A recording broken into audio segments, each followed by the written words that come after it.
Hello, and welcome back. Pardon me while I eat my apple cider donut because it's one of those gray, dreary days again. We've entered the rainy season here in Central Florida. It gives me these slight moments where it feels kind of like I'm back in the Northeast, and it makes me kind of homesick. So this week I am continuing on my Halloween themed cruise wear. So I've already completed my formal dress, which was the Totematoshi Midnight Rose. I have got a couple of casual wear sundresses and pinafores, and now I need a semi-formal dress. For the semi-formal, it's slightly nicer than a cotton dress, but not all the way to the extent of like layers and layers and layers of organza.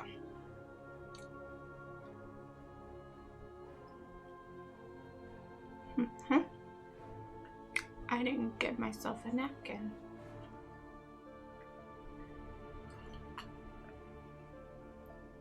Oh well.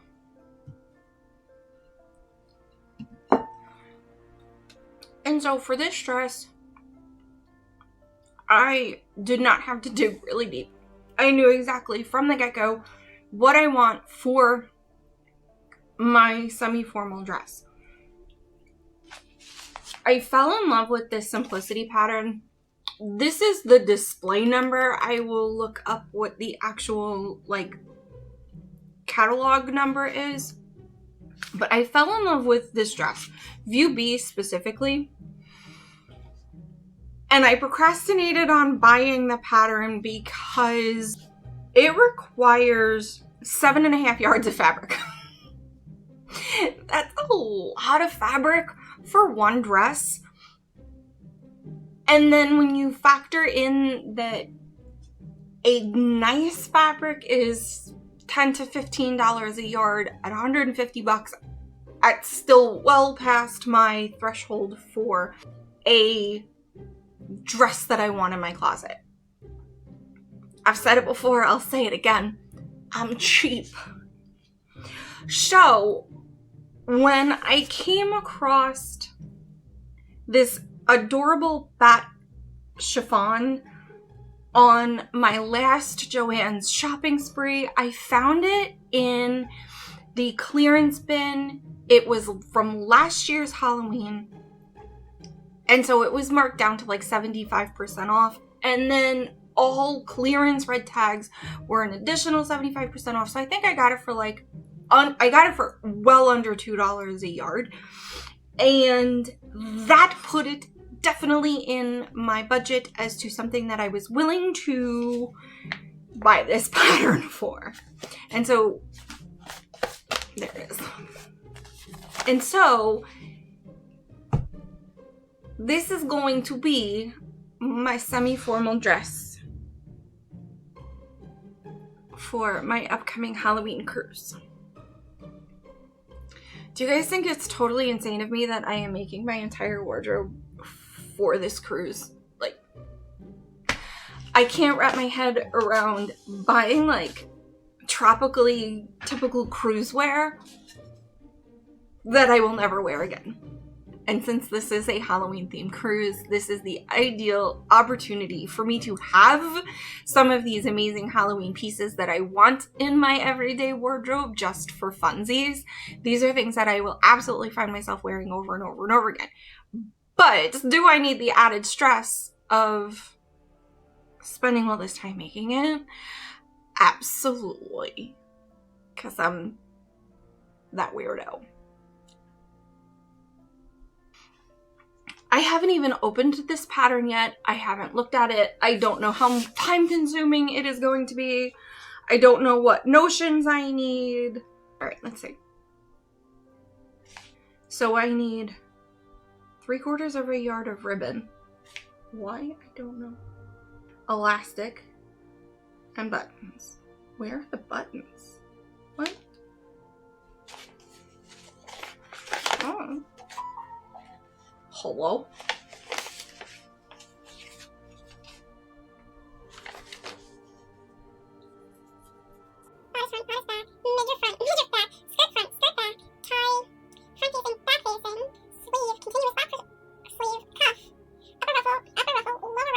I need all 17 pieces. I'm fine. This is fine.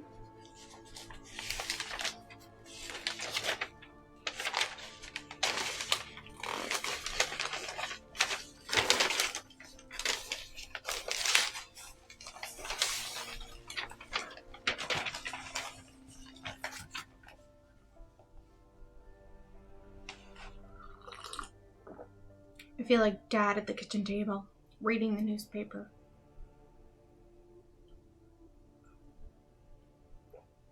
Okay, so here's my ultimate question.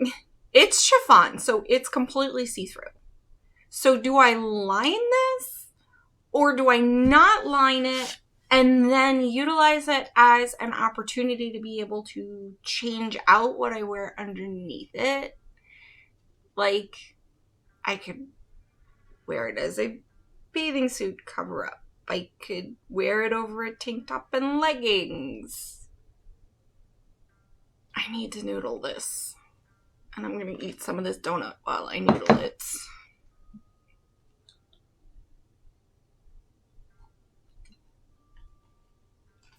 Okay, so after reading over the instructions, I decided I am in fact going to line this, mostly because the seam allowances are what get used as the elastic casings in the waistband, and I don't want my elastic casings to be visible, and I don't want my elastic to be visible.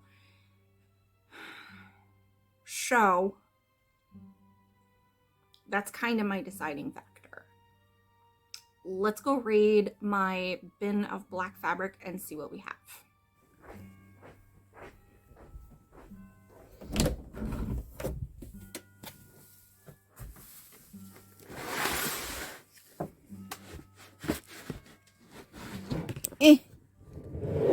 Oh, crap. I'm stuck. I'm stuck. So after getting unburied from the avalanche of black fabrics, I found this mystery knit. It's kind of got a little bit of a metallic sheen to it. It's lightweight. It's got drape. And so I think if I just line the bodice and the first section of the skirt, I should be okay. Maybe I can get away with just lining the cummerbund.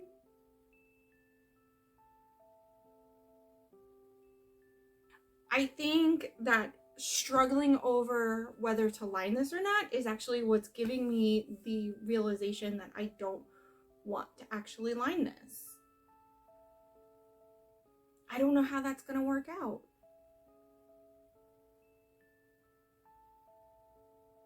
But I think I'm going to give this a try unlined. I know I have black elastic, so I can use that.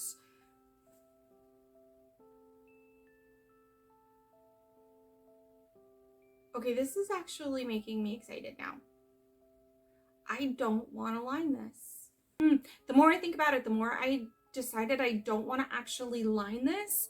And I think that this could be really fun. So I'm going to put this away and I will have it for future use.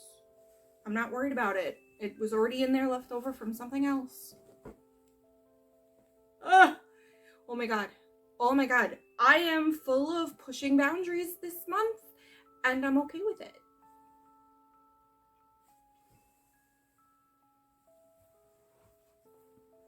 Because the reality is if I can't push my own boundaries, who can? All right, here is everything all cut out. There are a lot of pieces. I had to cut out 4 of those, 8 of those. And then there's a few randoms that are multiples. This was a lot of cutting, and it's to the point where I'm literally coming apart at the seams. But it is 4:45. My makeup is sweated off my face. My hair tie has snapped. I'm calling it done for the day. Pins! Thank you.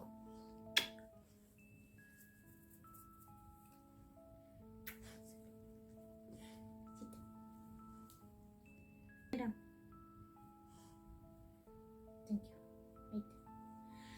Okay, so Nick and Bay, oh, you're crooked. So Nick and Bay are off to their lapidary guild. I didn't realize that was tonight, but that's fine because I snuck back up here. That gives me an extra hour of sew time. I have myself cozy pants and a glass of liquid enthusiasm, and I am going to set a 1 hour timer. In fact, let me do that now. Set a 1 hour sew timer. So timer, 1 hour, starting now. And that way, whenever that timer goes off, that is how much time I am allowing myself to sew tonight. And so that way I'm not overdoing it, because otherwise I would totally overdo it. And I have my doggie, who doesn't seem to care.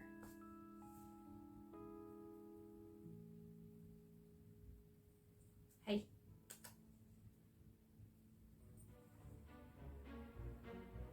Do you care? Hey. Look at bleeding eyes.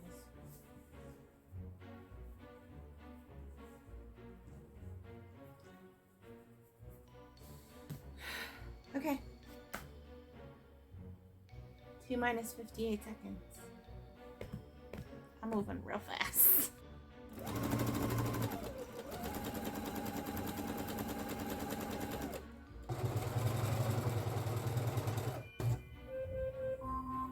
Christmas. Ooh, it's also thundering out. Alright, I have about 3 inches left on this seam.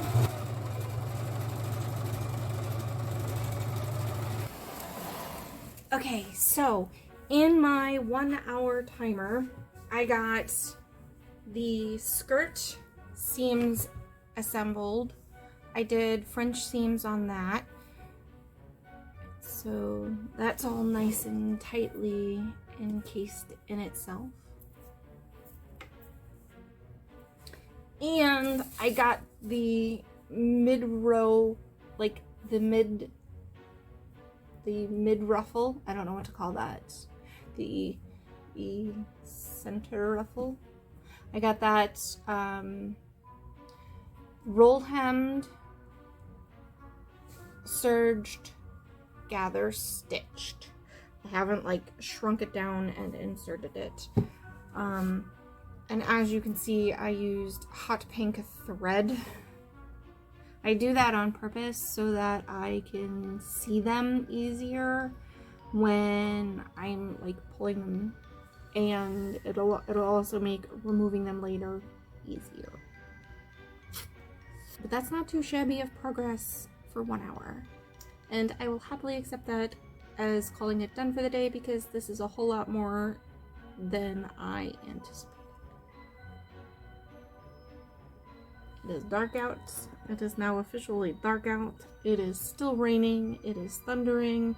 And all I can think about is a shower and a cup of tea and cozying with my fur babies until Nick and Bay get home. Right. We will see what tomorrow brings as far as progress.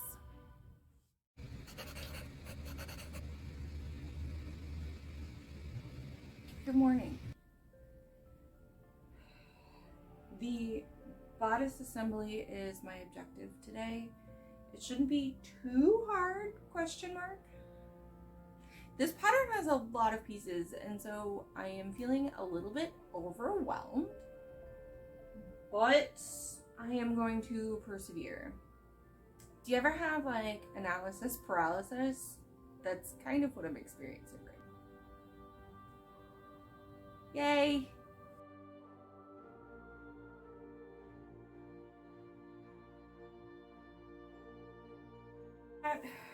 Most of the bodice assembled, but because I did the skirt out of order, in order to just have something that I could do that was fast and easy and brainless, I am now at the point in the instructions where I actually have to work on the skirt again. And so I'm going to add the ruffles along the bottom and finish up the skirt.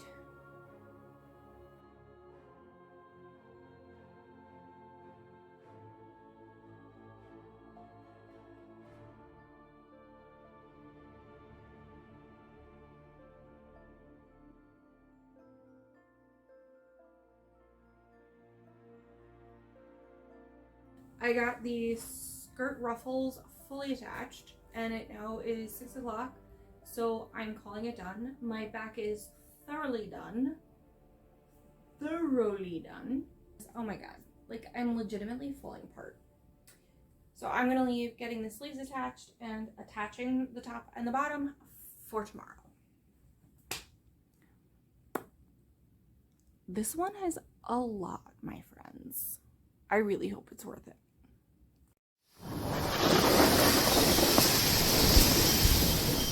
It's day 3, and the dress of a million pieces is still a work in progress. My goal is to finish this up today, and I swear to you, between this dress, Bay's Halloween costume, which you guys will see in a future video, the Midnight Rose dress from my previous video, if I have to deal with chiffon or organza or ruffles for a really long time, it will be too soon. Like, I'd like to go back to cotton and linen and nice, easy things to work with.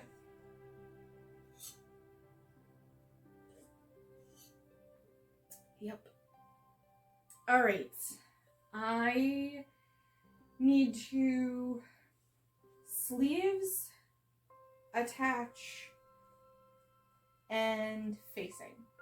I mean, it's not that much, but it kind of is. Oh, because like this is elastic, and then the sleeve gets a buttonhole, and then this side also gets a buttonhole. This weird tabby thing that I spent like 3 hours trying to figure out what the purpose of it for, it literally just gave rid of the buttonhole. The button, it has a corresponding button in here to actually keep the rack closed. So that's a fun way of doing that. Go! Okay, let's do this.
attach the top to the bottom. Once they're attached, I can create the elastic casing by sewing through all of the layers, and then the elastic will go through that center. And then attach the inner facing, and she's done. So close. So I've now got the skirt attached. I have to add the elastic waistband in to the casing and add my facing. So I just wanted to point out to you guys something that was not part of the instructions on the dress that I think they should have addressed. When attaching this casing, so this tie gets attached really, really early in the assembly process, and then all of this top stitching is what creates the elastic casing. It's literally the exact same dimensions as the waistband.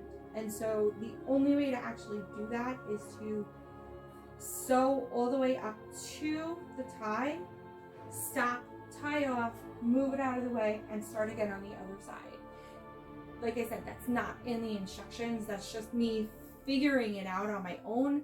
And the same holds true for the skirt facing at the ruffle. Unless you want this ruffle sewn down in place, or if you're hand sewing, when I got to the ruffle, I had to stop, cut my thread, lift the ruffle out of the way, and start again. Right, that being said, my friends, I will see you guys in the reveal.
And my unshaven mosquito bit legs.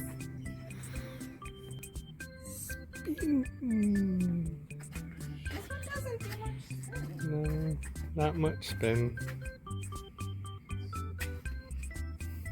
Now stay standing.